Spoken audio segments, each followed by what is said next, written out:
전미예수님 자비의 사도들입니다. 이번에는 하느님의 현존 연습이라는 책 한번 소개를 시켜드리고 싶어요. 이게 어떤 자매님, 제가 이름은 기억이 안 나는데 4권 책을 저한테 이제 추천해 주시면서 그 중에 한 권이에요. 그 책들도 사실 한 번씩은 제가 옛날에 본 책도 있고 제목 정도는 들어본 책들이거든요. 근데 이것도 제가 옛날에 본 책이긴 하더라고요. 요건데 하느님의 현존 수련이라고 했는데 같은 책이더라고요. 근데 다시 읽었는데 더 잘 알겠고 더 잘 알아듣게 됐어요. 그래서 여기 있는 내용이 결코 어려운 내용은 아닙니다. 매우 단순하고 쉬운데 그래도 하여간 더 잘 알아듣게 됐다는 게 신기하긴 하네요. 어떻게 보면 저는 이 제목이 연습이 아니라 수련이 더 맞는 것 같아요. 연습은 왠지 그냥 한번 해보는 것, 뭐 그런 뜻이 뉘앙스가 좀 있어서 나를 전적으로 투신한다는 의미는 좀 약한 것 같아요. 수련이 더 있는 것 같고. 그래서 하느님의 현존 수련 이러면 어땠을까 하는 생각이 개인적으로 듭니다.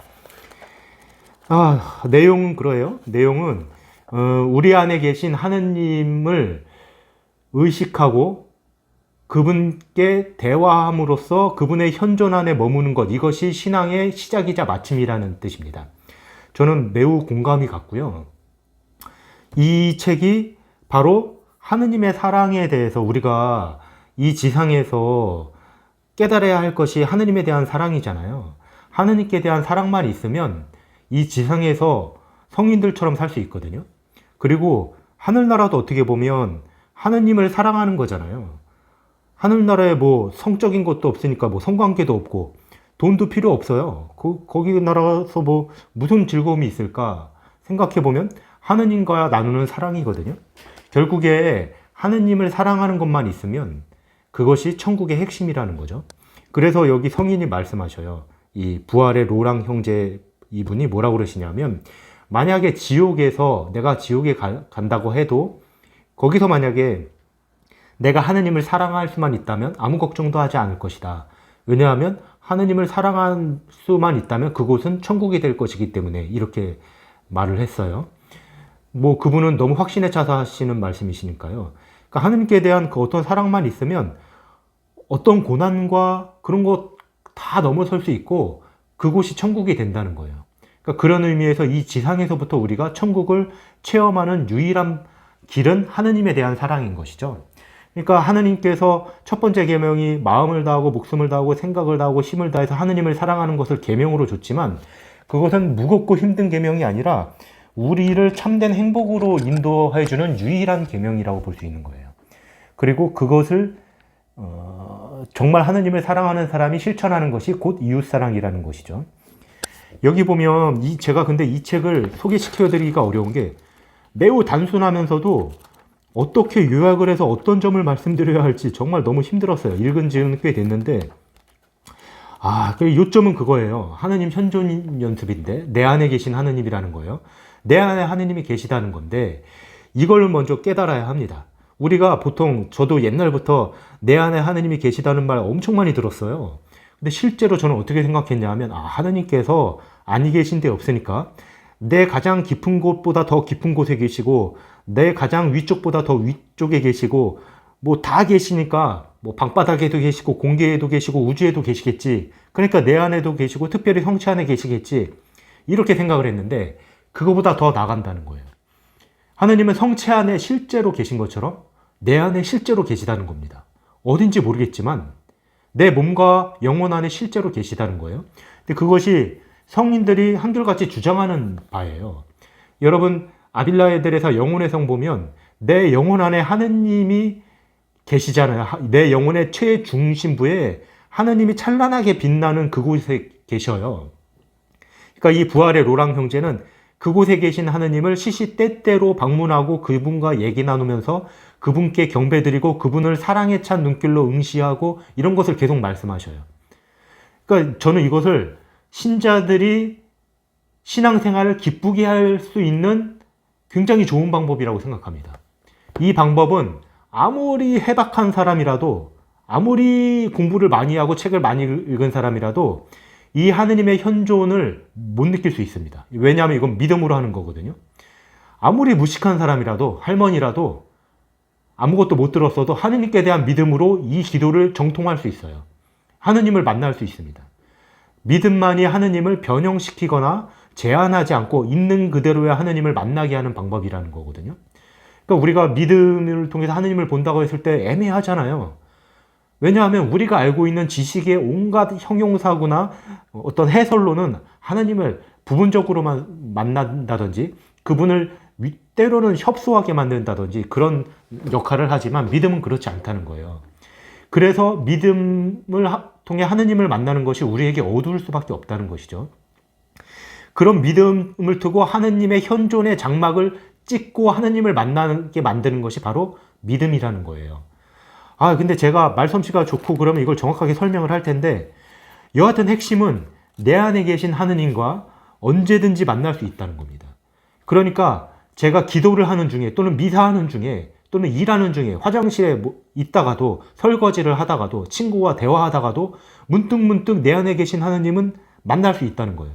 내가 운전하다가도 문득 내 내면에 계신 하느님을 경배하고 인사를 드릴 수 있다는 거죠. 대화를 나누고 한숨을 쉬고 다 할 수 있다는 거예요. 마치 여러분 그 이슬람 사람들이 뭐라고 그래요? 걔네 있는 곳이 그 라마단 기간 중에 걔네 성지를 뭐라고 그러죠? 걔네? 그 성지를 향해서 하여간 엎드려서 절하잖아요. 그거 생각하시면 되는 거예요. 우리 영혼 안에 하나님이 실제로 정말로 계시다는 거죠. 그래서 저는 우습게도 그런 생각을 했어요. 하나님께서 나의 생각을 언제나 다 알고 계시는데 저는 옛날에는 하나님은 전지전능하시니까 다 알고 계시지 당연히 이렇게 생각했어요. 물론 그 말이 틀리다는 말은 아닙니다. 근데 이 책에 나온 것을 반영해서 봤을 때 어떻게 알고 계시냐면 그분은 정말 내 안에 계신 거예요. 정말 있어요. 그러니까 모든 생각을 다 알고 계십니다. 생각이 어디로 가는지 다 알고 계시고요. 실제로 내 안에 있다는 것이죠. 그러니까 그 내적 시선을 꾸준히 연습하는 것. 이것이 시작이자 마침이라고 그러는데 전 정말 전적으로 동감이 됐고요. 이것을 도와주는 게 저는 향신기도 같거든요. 향신기도가 어떤 거룩한 낱말로 돌아가면서 하느님의 현존으로 계속 돌아가도록 노력하는 거잖아요. 그러니까 저 같은 경우에는 나의 주님신 예수 그리스도여 이렇게 말하는 것인데 어쨌든 그 단어를 통해서 하느님의 현존으로 들어가면서 그분을 응시하는 거죠. 근데 저는 이 응시가 기도의 절정에 다다랐을 때, 시작이자 절정에 다다랐을 때 마지막으로 하는 것 같아요. 성체조배도 이 응시로 끝나는 것 같거든요. 응시, 사랑에 찬 응시. 그 하느님을 보고 나를 잃어버리는 것. 하느님을 보고 나를 잊는 것. 그걸 얘기하는 거예요. 그러니까 성체조배를 가서도 우리의 목적은 여러 가지 현존을 생각하지만 결국에는 성체 안에 계신 하느님을 믿음의 눈으로 바라보면서 하느님의 사랑을 전적으로 믿고 그 사랑에 젖어서 나를 잊어버리는 순간이 왔을 때 진정 그 성체조배를 해서 하느님을 만났다고 보는 것이죠. 그러니까 기도도 모든 기도는 그렇게 할 수 있다. 특히 내 안에 계신 하느님을 바라보면서 사랑에 찬 눈으로 바라보고 근데 사랑에 찬 눈으로 볼 수 있게 하는 그 첫 번째 원인이 바로 하느님께서 나를 얼마나 사랑했는지 깨닫는 거라는 거거든요. 왜냐면 우리 스스로 하느님을 어떻게 사랑하겠느냐 이런 거예요. 그래서 그런 것들도 다 책에 나오죠. 성인들이 말하는 거죠. 하느님의 사랑을 깨달으면 하느님을 사랑하게 된다는 거예요. 그러니까 하느님을 사랑에 찬 눈빛으로 응시하려면 하느님이 얼마나 끝없이 날 사랑하는지 그거를 일단 믿어야 되는 거죠. 근데 예수님이 그러시잖아요. 내가 널 위해서 죽었는데 이 죽음조차도 부족하다면 도대체 어떤 것으로 더 증명을 한단 말이냐. 하느님께서 우리를 위해서 당신의 사랑을 증명하기 위해서 할 수 있는 건 다 하셨다는 거예요. 그런데 우리가 솔직히 정말일까? 과연 정말 하느님일까? 정말 나를 위해서 죽었다고? 어느 정도? 이게 약간의 의심을 가지고 바라본다는 거죠. 전적으로 거기에 대해서 믿음을 가지지 않고. 그러니까 정말 믿는다면 그 사랑에 응답하지 않을 수가 없다는 거죠. 그러니까 응답을 하는 것이 회개인 거죠. 왜냐하면 그때서야 비로소 나를 이토록 사랑하시는 하느님의 마음을 아프게 해드리는 것을 피하고자 한다는 거예요. 그러니까 내가 벌 받는 게 무서워서 피하는 게 아니고 사랑하는 하느님의 마음을 더 이상 아프게 해드리고 싶지 않아서 피하는 것. 이것이 이제 진짜 회개잖아요. 어쨌건 저는 이 기도가 아주 단순하지만 아주 쉽고 어려워요. 어렵지 않아요. 어떻게 보면. 근데 이것이 우리 신앙생활에 굉장히 큰 도움이 될 거라고 보고, 우리 보통 신앙생활하면서 기쁨 못 느끼는 게 가장 큰 문제거든요. 저도 마찬가지고, 때로는 말이죠. 정말 신자들 분도 신앙생활을 하면서 왜 선교를 안 하겠어요? 왜냐하면 선교를 하면서 이런다는 거죠. 야, 성당 갈래? 성당 가면 너 일주일에 한 번씩 주일미사 나와야 돼. 그거 조금 약간 힘들 수 있는데, 그 일주일에 한 번 네가 여행 갈 때 좀 일찍 못 가든지 챙겨야 될 거야. 그리고 너 간음하면 안 되는데, 결혼 후에 모든 성관계는 간음인데 너 여자친구 있어도 그거 하면 안 돼. 그리고 거짓말이나 도둑질도 하면 안 되는데 그거 별거 아니야. 성당 가면은 그런 거 할 수 있어. 하면 어떻게 가냐고요. 그거 누가 하고 싶냐고요. 그거 세상 사람들이 성관계도 맺으면 죄라고 그러고 일주일에 한 번씩 가서 돈 내라고 그러는데, 그런 데를 무슨 기쁨이 있다고 그거를 선교를 하겠냐고요. 신자들이. 그러니까 신자들도 자기들도 없으니까, 신앙의 기쁨을 자기들이 모르니까, 그러니까 세상 사는 것도 힘든데 성당에 나와서 또 하나의 짐을 지는 거죠. 세상 사는 것도 힘들고 코로나라 힘든데 주일에는 나오라고 그러고, 나가서는 기쁨도 모르겠고 힘도 못 얻으면, 그러니까 아이한테도 유아 세례를 안 시키고, 성교라는 게 아무리 해라고 해도 친구한테 하기가 미안한 거죠. 거기 가면 뭐 좋은데? 그러면 그냥 한번 일주일에 성당 나오면 돼. 이거밖에 할 수 없으니까. 신앙의 기쁨을 누리게 하는 것은 결국은 예수 그리스도와의 관계를 어떻게 하느냐거든요. 그 관계는 곧 기도예요. 기도를 그래서 한다는 거죠. 기도 안에서 하느님을 만나면 반드시 이 세상이 주지 못하는 엄청난 기쁨과 그 지옥조차 두렵지 않은 어떤 확신을 얻게 되는 거죠. 그 성인들의 길을 보면. 그 다음에 이 세상의 모든 어려움에 대해서 마음의 평화를 당연히 가지게 되고, 어떤 힘을 받을 수 있다는 거죠. 그럴 때야 비로소 이웃에게 선교할 건덕지가 있는 거죠. 저는 그런 의미에서 이 하느님 현존 연습이 우리는 필수라고 저는 생각합니다. 이 연습이 아니라 수련이라고 했으면 좋겠고요.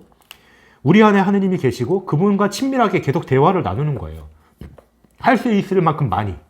핵심은 그거예요. 일단 소개하는 말이 너무 길었네요.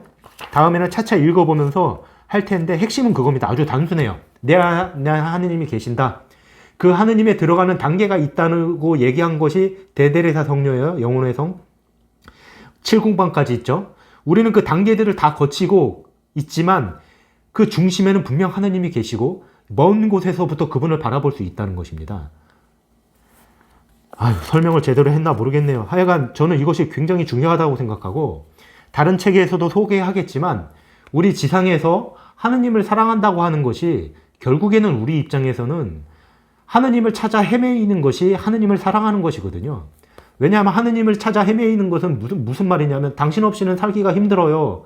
당신이 지금 내 현존이 느껴지지 않고 당신이 없다는 것이 나에게는 너무 힘든 일이라서 당신을 찾아 헤매이지 않을 수가 없네요. 이것이 곧 사랑 표현 아니겠어요? 곧 하느님의 현존 연습이 하느님을 사랑하는 겁니다. 하느님을 수련하는 것이 하느님의 사랑한다고 볼 수 있는 것이죠.